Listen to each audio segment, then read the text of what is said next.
So be it. We're starting again on another Sunday.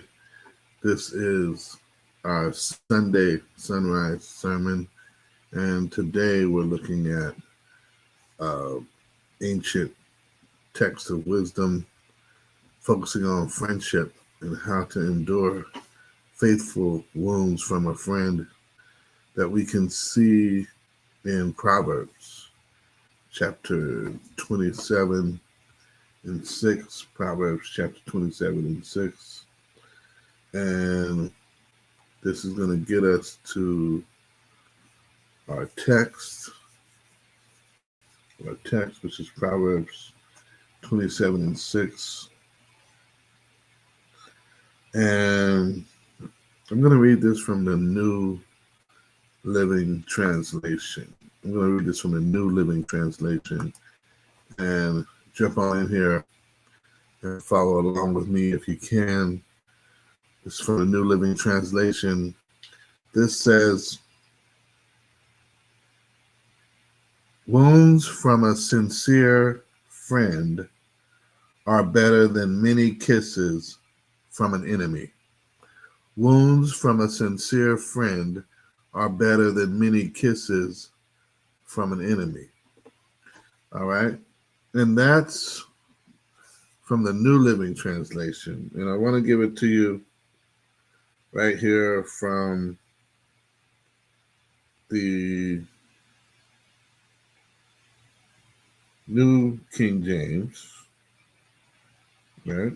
The New King James, which we're using as a basis for this as well.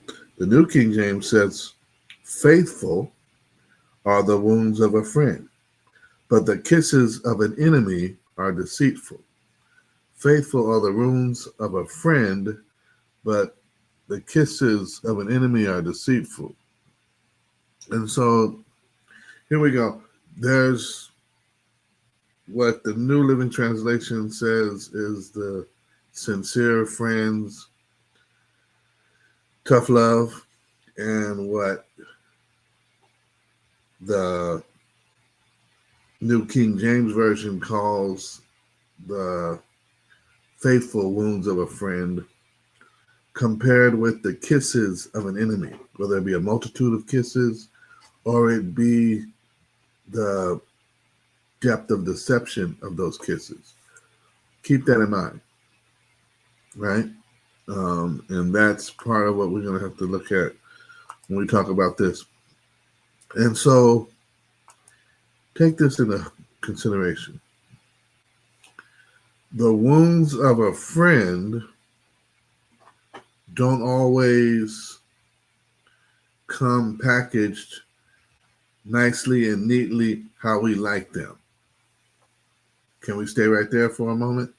They don't come in an easy to open and unpack setup and all that. Sometimes the wounds of a friend hit hard. And yeah, we say tough love, but when we're talking about it and dealing with it, the wounds of a friend can come upon us and really jerk us around, shake us up a bit, and mess us up, because when we're talking about the wounds of a friend, we're talking about someone taking the time out to tell us where and how we're wrong. And sometimes we don't want to hear it. Sometimes we don't want to deal with it. Sometimes we don't like the way it sounds. Sometimes we don't feel like it put us in the best light, and it comes off as mean and malicious and vicious and venomous. And who do they think they are to tell me something like that and talk to me like that? And stop for a minute.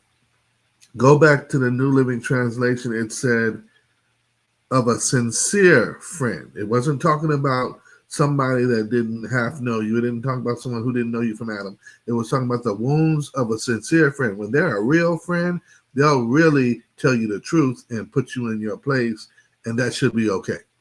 If they're a real friend.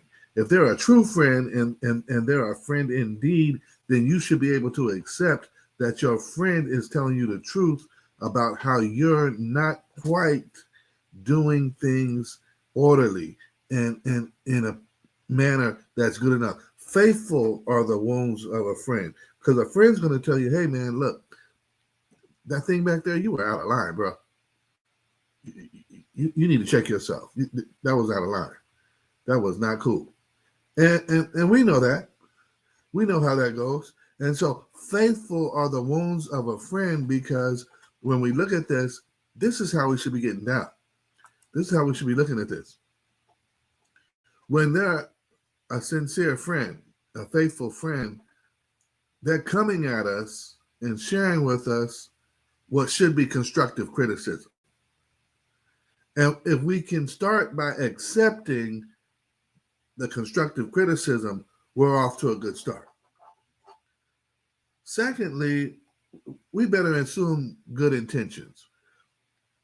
If someone's taking the time out to critique us and tell us, hey, man, I heard you, I felt you, but man, there's another way to go about that.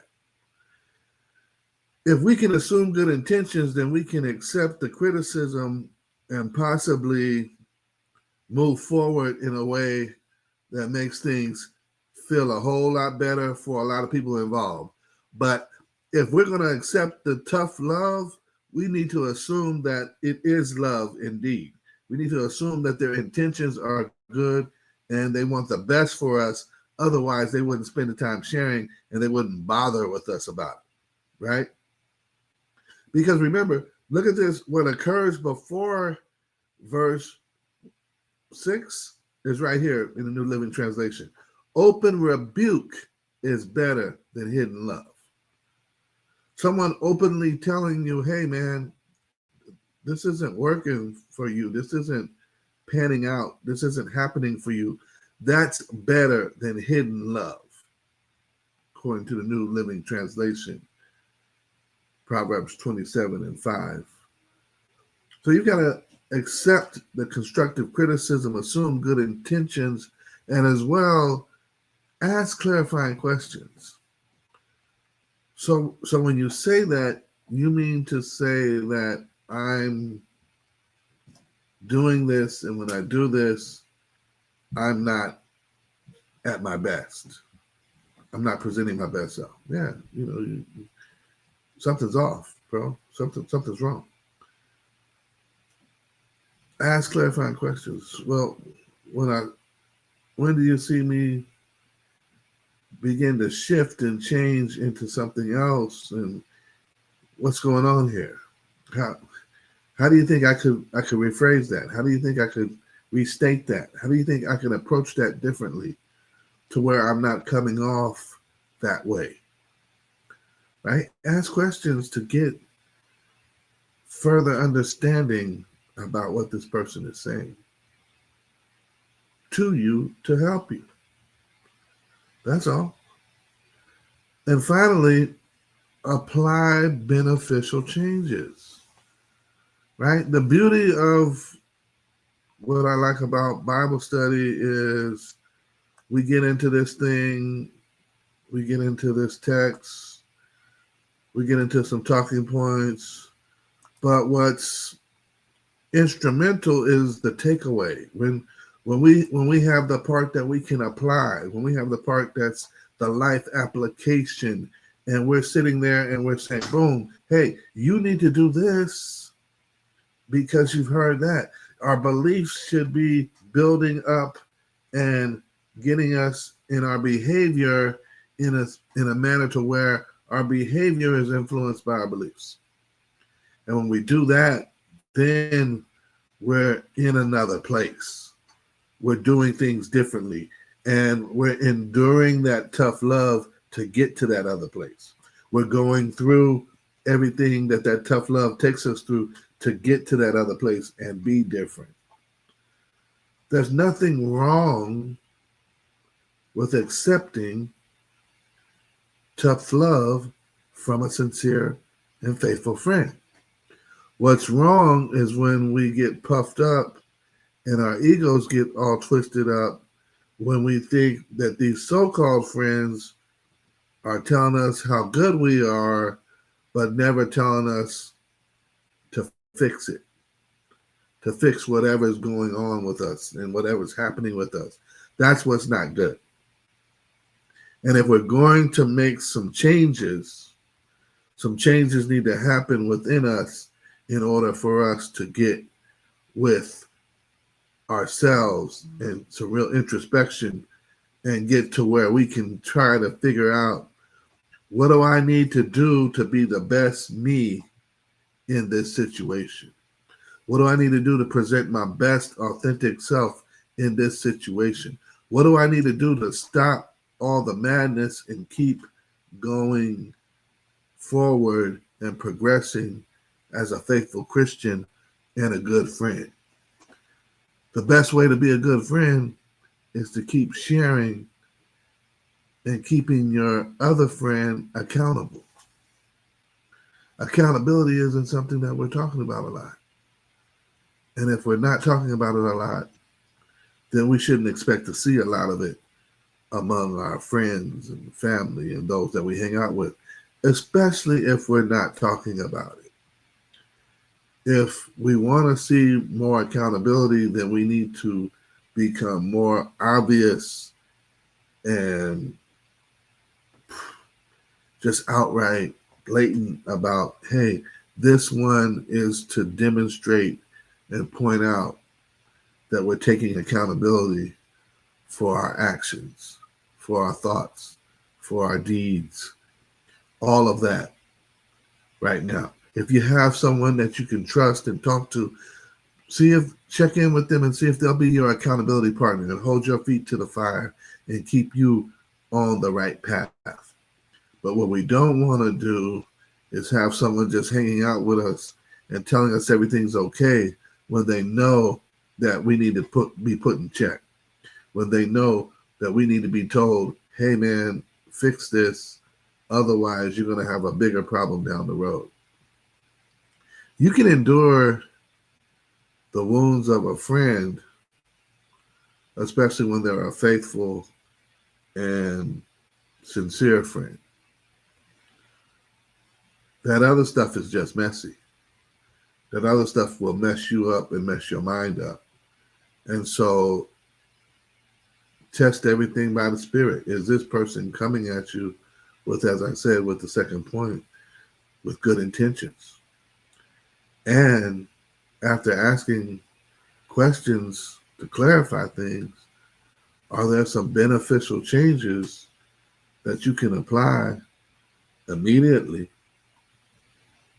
and make this different? But you're always going to do best by assuming good intentions and starting by accepting constructive criticism. Put on your big boy pants. Tighten up your belt.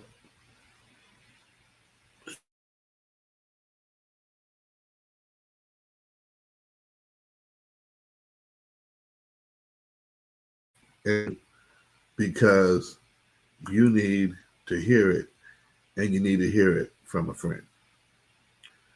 Hey, this is just one way to look at it, right? It's just one way to look at it. I say your best option is to see it this way, that faithful are the wounds of a friend. They'll do you good down the road, and they'll do you good if you can accept it and take it without feeling like someone's dogging you out. God bless.